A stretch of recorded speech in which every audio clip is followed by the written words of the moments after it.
सखी जियरा के धीर बधाई द्या, श्याम के बुलाए द्याना। सखी जियरा के धीर बधाई द्या, श्याम के बुलाए द्याना। बरसे सावन झकझोर, बन में नाचे लागे मोर। बरसे सावन झकझोर, बन में नाचे लागे मोर। सखी मोरवा के यहाँ से भगाए दा, श्याम के बुलाए जाना। नमस्कार, मैं बलवंत कुमार पांडे और मौजूद हूँ इस समय जनपद संत कबीर नगर के धनघटा तहसील क्षेत्र में। और आज आपको बता दें कि आज सबसे पवित्र त्यौहार माना जाने वाला यह नागपंचमी का त्यौहार है। और नागपंचमी के त्यौहार के शुभ अवसर पर आप सभी को पहले बधाई देता हूं और फिर एक जानकारी लेना चाहता हूं। हमारे साथ हैं पंडित सुदर्शन त्रिपाठी जी और इनसे जानकारी लेंगे कि तिवारी जी अब क्या बदलाव हुआ है, किस तरह से लोग नागपंचमी के त्यौहार को देख रहे हैं, किस तरह पहले मनाया जाता था, इन सब विषयों पर जानकारी लेंगे। तिवारी जी प्रणाम।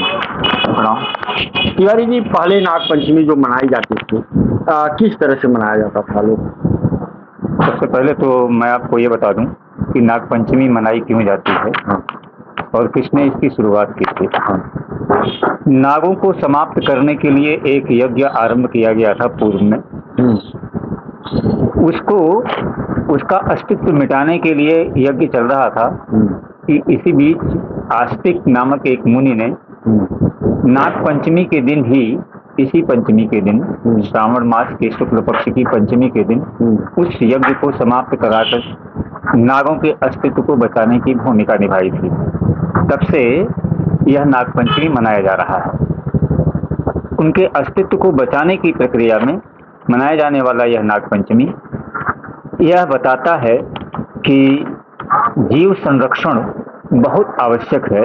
हर एक जीव का अस्तित्व बना रहना चाहिए, जिससे हमारा जो प्राकृतिक संतुलन है वह पूरी तरह से संतुलित रहे।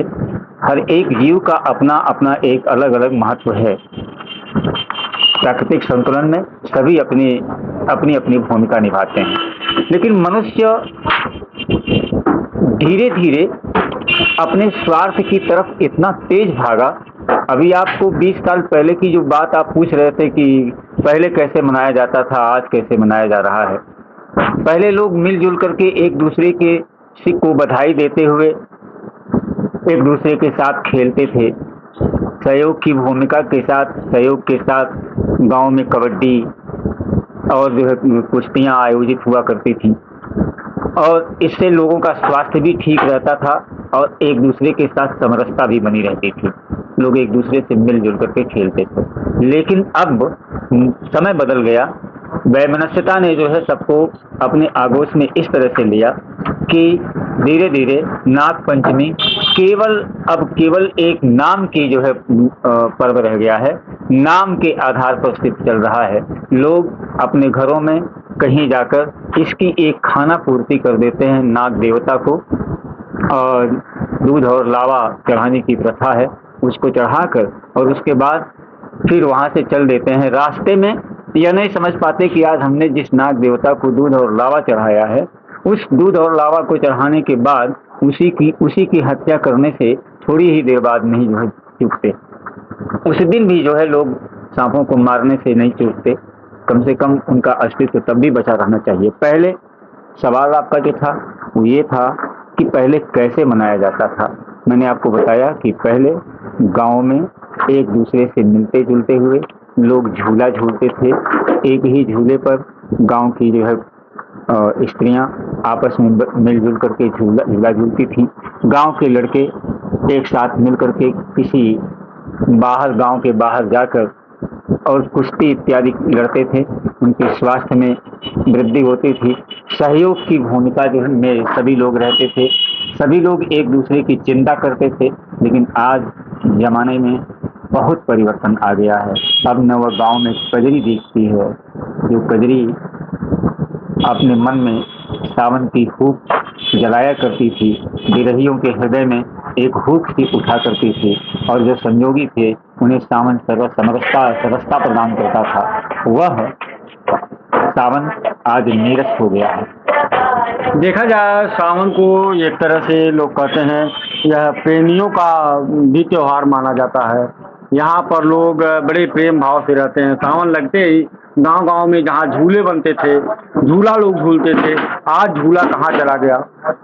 हाँ, देखिए मैंने आपको पहले बताया कि गांव में समरसता नहीं रह गई। एक झूला झूलने के लिए कम से कम चार लोगों की आवश्यकता तो पड़ती ही है। 4 लोगों की आवश्यकता, 4 महिलाएं एक साथ बैठ करके आज बात नहीं कर सकती। बदनाम थी जो है महिलाएं कभी जो है कि एक साथ बैठ करके बात करना इनकी आदत है, लेकिन अब वो स्थिति नहीं रह गई।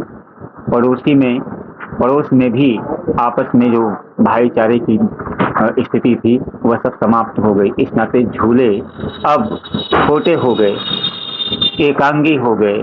एक व्यक्ति कहीं झूले पर, कोई बच्चा झूलता हुआ भले मिल जाए, लेकिन बड़े अब झूले पर नहीं दिखाई देते। वे झूले वैमनस्यता, ईर्ष्या, द्वेष, कपट, अहंकार में कहीं विलीन हो गए हैं। यदि हम बात करें तो जो मेरा प्रश्न था वो उत्तर तो मिला ही, लेकिन कहीं न कहीं एक और नया प्रश्न जन्म ले लिया है। पहले लोग कहते थे जात पात का बड़ा प्रभाव रहा, जात पात का बड़ा भेद रहा, कि दंतियाँ रहीं, कि ब्राह्मण के साथ अनुसूचित नहीं बैठ सकता था, ऐसे लोग हो सकते थे, वैसे लोग हो सकते थे। लेकिन कहीं न कहीं पर्व आने पर, जैसे होली हुआ, आपका नागपंचमी हुआ, इन सब पर्वों पर लोग एक साथ खेलना, एक साथ झूला झूलना, ये सब लगा रहता था। आज क्या जात पात ज़्यादा हो गया है या लोगों के पास समय नहीं? मैंने आपको पहले बताया उसी पे, इस बात पर का जवाब सीधा सीधा ये है कि जात पात का, छुआछूत का जो भेदभाव लोग पहले बताते थे कि ऐसा था, वो ठीक है, सही है कि वो था, लेकिन साथ ही एक दूसरे की चिंता करने की प्रवृत्ति भी थी लोगों में, और एक दूसरे के साथ मिल बैठ करके पर्वों को मनाने की भी प्रथा लोगों में थी। और जातियों पर जो बात की जाए तो उनके लिए वैसे ही काम बांटे गए थे।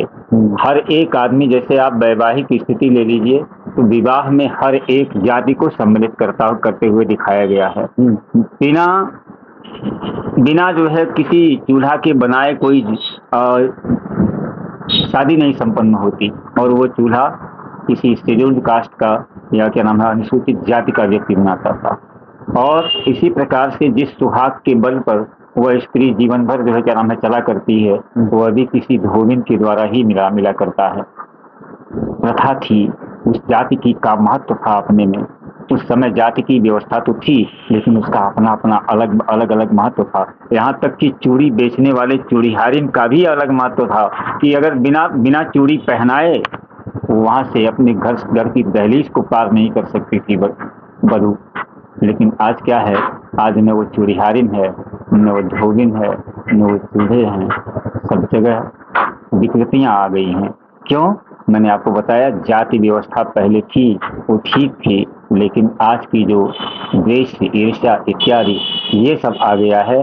आपस के पटीदार एक दूसरे के नहीं हैं, एक दूसरे के क्या नाम है पड़ोसी एक दूसरे के नहीं रह गए हैं। ऐसे में जाति व्यवस्था समाप्त होने से क्या फायदा हुआ, या जाति में छुआछूत इत्यादि की जो भावनाएं थी, जो कहा जाता है, वो समाप्त होने से कोई लाभ मिला क्या किसी को? हर जगह वैमनस्यता फैल गई, चारों तरफ कपट के भाव आ गए, चारों तरफ चोरी के भाव आ गए, चारों तरफ स्वार्थ की अंधी आधी चल रही है।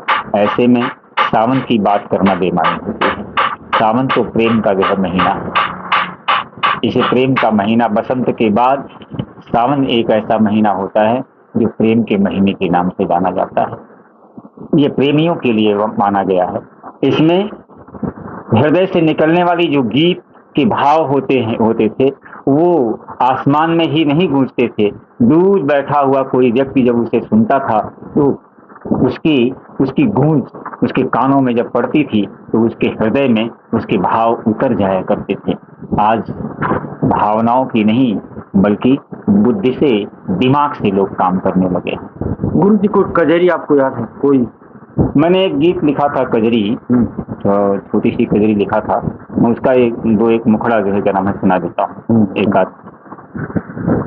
सखी जियरा के धीर बधाई द्या, श्याम के बुलाय द्याना। सखी जियरा के धीर बधाई द्या, श्याम के बुलाय द्याना।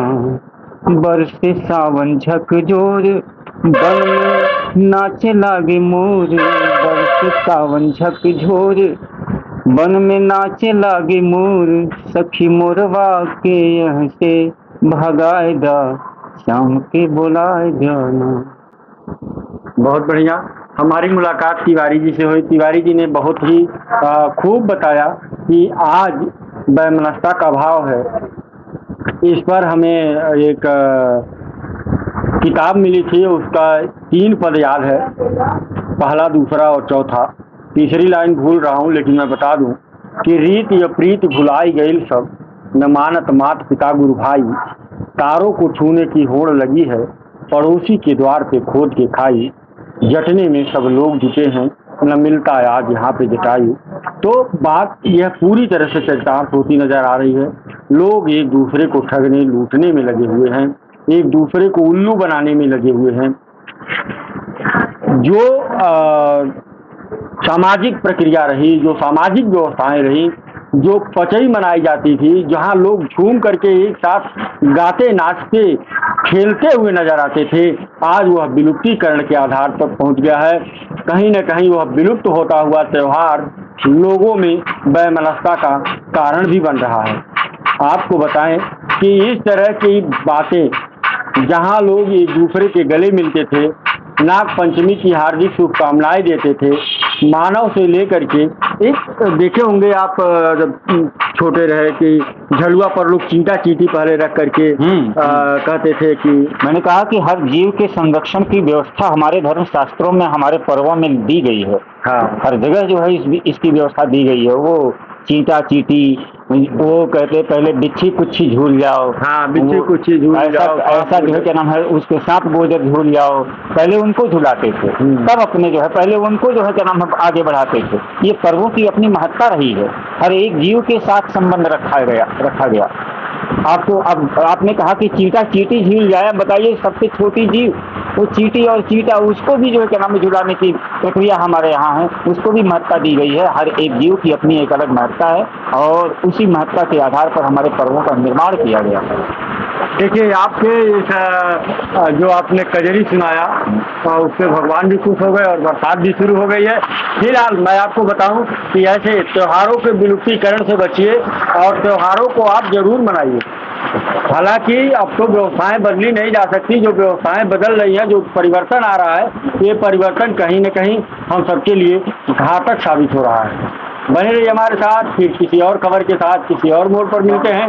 तब तक के लिए नमस्कार।